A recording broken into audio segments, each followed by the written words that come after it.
evangelism. Evangelism is coming out.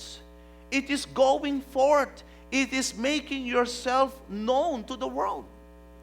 Evangelism is making and confessing publicly your faith. That is why the church cannot neglect and we cannot put in the back seat of our lives our evangelism. Because evangelism is the very act by which we can show to the world who we are. If you will not evangelize, if you will not witness, you are defeating and we are somewhat weakening the very purpose by which Jesus Christ wrote us. Christ wrote us so that the world can know who He is and what His plan is for the church. That is the work of evangelism. That's why in evangelism, you expose yourself. But if you will not evangelize, if you will not witness, how can the world read you? How can the world know the love of God when you will not speak? That's why in the book of Romans, we read, brethren, the importance of speaking. In Romans, in chapter 10, we read in verse 14, how can they call on the one they have not believed in? And how can they believe in the one whom they have not heard? How can the world believe the one whom they have not heard? How can they believe in God?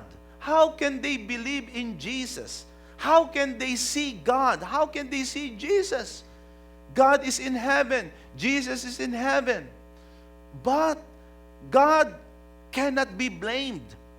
He cannot be accused of faltering and failing to show Himself, because God has shown Himself through the church. Through us. Sa pamamagitan natin, mga kapatid, nakikita ng sanglibutan sino ang Diyos. It is through us. It is through you and me. When we speak, when we utter, when we pronounce and confess what we know about God, then the world begins to understand who God is. How can the world know that God is love? How can the world know that there is salvation in their sins? How can they know that God cares if you will not speak? If you will not witness? The church is a letter from Christ, known and read. Ask ourselves, are you known? Do the people in your workplace know you? That you are a believer, that you are a member of Christ's body? To God be the glory. Number 2, the second description of the letter. As a letter from Christ, it is authored by God and His sent ones. It is interesting to note, brethren, that the letter writer is both God and His sent ones. Look at that again in our text this morning. In verse 2, it says here, you yourselves are our letter. Who is the one talking? Paul. And then in verse 3, he mentions again that you are a letter from Christ. How come that the church is a letter from Christ and from His sent ones? The reason is because both are the very author of the building of the church. Are you with me? There's no contradiction there. A letter can be authored by two people. A letter can be authored by two people. How many among you are planning to send a Christmas card to your parents if they're still alive this Christmas? And if you're married, you will definitely put your name and the name of your spouse and your kids. We always do that. Dear Mom, love, Joe and Tess, Miracle, and Nicole. 4 authors, but only 1 writer. A letter can be authored by 2, 3, for people. The church is authored by two entities, God and His sent ones. Why? Because Jesus Christ is the builder of the church. Matthew 16:18, I will build my church. Christ is the builder of the church. I don't need to argue with any one of you the importance of great leaders.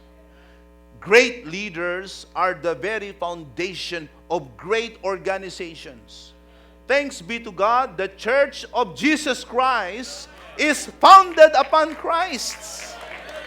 And Christ, God in His wisdom, has raised up an apostle and his companions to help him build the church.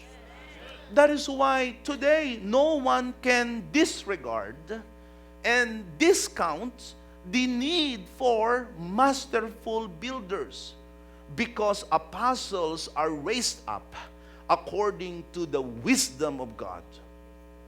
It says in the book of Luke 11:49, according to the wisdom of God, ayon sa karunungan ng Diyos. You cannot dispute, you cannot question the wisdom of God. Pinakamatalino ang Diyos. At ayon sa katalinuhan ng Diyos, nagtayo siya ng apostol. Paano mo masasabing hindi kailangan ng apostol? Yung Diyos na matalino na nga nagsabi, kailangan ng apostol. How can you say we don't need an apostle to build the church? Anyway, there is the pastor. We have nothing against the pastor. We have nothing against evangelists. We have nothing against prophets. But definitely, you cannot dismiss the importance of the office of apostleship simply because you recognize the office of the pastors. And this is where some of our evangelical counterparts err. Dito sila nagkakamali. They recognize the office of pastors and evangelists and prophets, but they fail. They come short recognizing the office of apostleship. But thanks be to God, what they miss is what we are enjoying.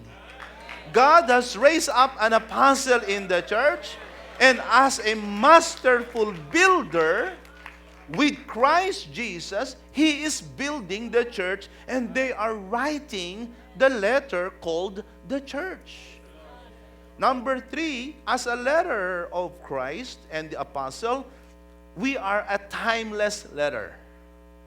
We are a letter that doesn't fade away. We are a letter that doesn't lose its relevance. Lagi tayong magandang basahin.